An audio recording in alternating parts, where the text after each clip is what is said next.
Halo rekan-rekan, selamat datang di channel ini.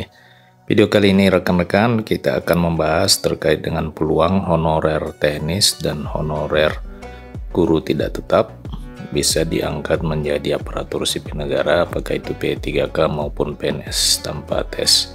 Informasi selengkapnya silakan disimak dan ditonton secara lengkap agar rekan-rekan sekalian bisa menerima informasi ini secara utuh dan menyeluruh.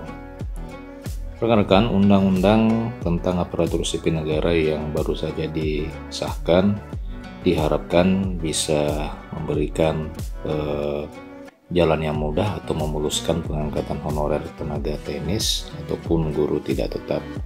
Pengangkatan P3K ini pun sebaiknya tidak lagi menggunakan sistem seleksi kompetensi dasar yang selama ini diterapkan. Kalau pemerintah ingin menyelesaikan persoalan tenaga honorer, menurut Korwil Perkumpulan Honorer K2 Indonesia, Provinsi Jambi Ahmaden menyebutkan bahwa maka di dalam regulasi turunannya Undang-Undang ASN baru sebaiknya mengatur mekanisme pengangkatan honorer tenaga teknis dan guru tidak tetap menjadi P3K tanpa melalui tes. Jadi rekan-rekan, di dalam Undang-Undang Aparatur Sipil Negara memang belum disebutkan secara tegas terkait dengan mekanisme pengangkatan tenaga honorer menjadi P3K. Nah, direncanakan turunan dari undang-undang ini, yakni peraturan pemerintah itu akan segera rumus dan ditetapkan untuk mengatur teknis pengangkatan tenaga honorer menjadi P3K. Koordinator ini menegaskan bahwa honorer K2 dan non-K2 kini sama statusnya, tetapi pemerintah harus tetap memberikan kekhususan kepada kategori 2. Itu karena memang kategori 2 pengabdiannya paling lama dan tidak boleh diabaikan. Ia pun memberikan sejumlah usulan kepada pemerintah terkait dengan nasib honorer pasca pengesahan rancangan Undang-Undang ASN. Jadi usulan ini merupakan usulan dari komunitas honorer ini. Yang pertama adalah honorer yang lulus P3K 2019 sampai dengan sekarang setelah menginjak usia 60 tahun supaya diberikan hak pensiun.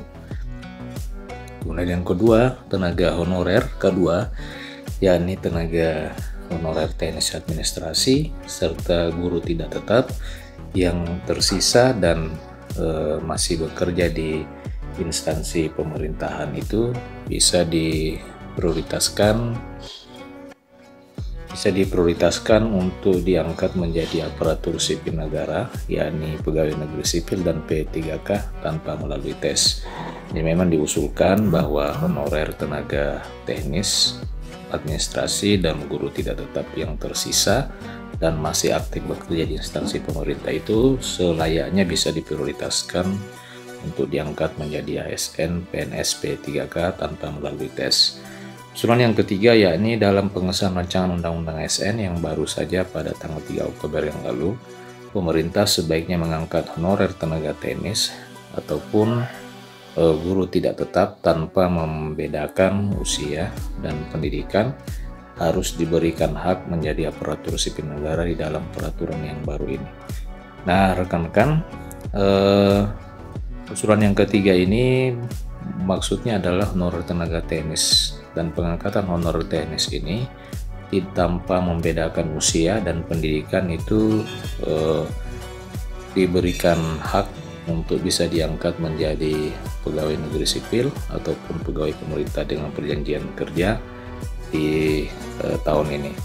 Kemudian usulan yang keempat yakni honorer K2 dan tenaga non-ASN yang sudah diobservasi tahun 2022 yang lalu dan terdaftar di BKN maupun Dapodik Kementerian Pendidikan agar diprioritaskan tanpa seleksi pada seleksi calon aparatur sipil negara tahun depan atau yakni tahun 2024. Guru tidak tetap yang sudah diobservasi tetapi belum mendapatkan penempatan, maka termasuk juga honorer tenaga teknis itu selayaknya diprioritaskan diangkat P3K tahun depan.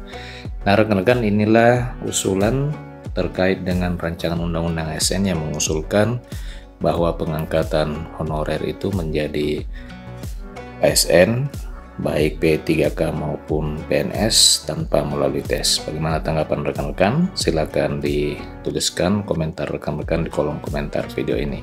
Adapun rekan-rekan yang ingin mempertanyakan terkait dengan pelaksanaan seleksi P3K, silakan tuliskan pertanyaan rekan-rekan di kolom komentar video ini.